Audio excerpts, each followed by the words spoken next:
फौजी सुरजीत सिंह।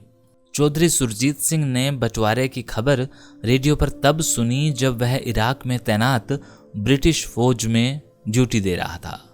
वह उस समय घर से लगभग 2000 किलोमीटर की दूरी पर था। वहां से आने वाली खबरें अच्छी नहीं थी।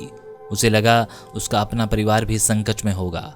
उसने वापस लौटने के लिए आवेदन किया। औपचारिकताएं पूरी होने में समय लगा और वह सितंबर 1947 में ही घर लौट पाया, यानी बंटवारा हो चुका था। उसके अपने शहर कहूटा में कत्लो गारत की शुरुआत दरअसल मार्च में ही हो गई थी। उसकी मां एक दिलेर औरत थी। वह संकट के समय बंदूक भी चला लेती थी।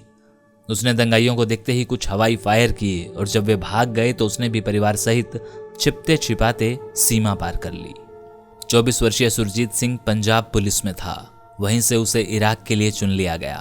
वापस लौटा तो पंजाब पुलिस भी बढ़ चुकी थी।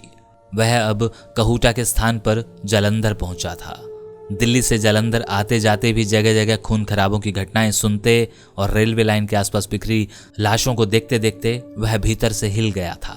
अपनों के बीच लौटकर गुंडा तत्वों की वहशियाना हरकतों की बातें सुनते सुनते उसके जिस्म में बार बार सिरहन कौंधने लगती। उस समय तो वह बिल्कुल पत्थर सा हो गया था जब उसे बताया गया कि उसके गांव के सिर्फ 12 किलोमीटर की दूरी पर स्थित गांव थोआ खालसा में अनेक औरतों ने अपनी इज्जत बचाने की खातिर कुओं में छलांगे लगाकर जाने दे दी। उनमें कुछ उनके संबंधी परिवारों से भी थी।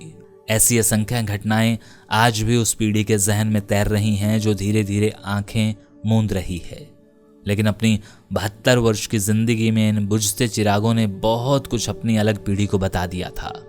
जो बताया गया था या बताया जा रहा है वह कई बार अविश्वसनीय लगता है, यानी जिस पर विश्वास ही ना होता हो, मगर यह भी स्वीकार कर लिया जाता है कि जो बयां किया गया वह सच ही तो था और सच के सिवा कुछ भी नहीं।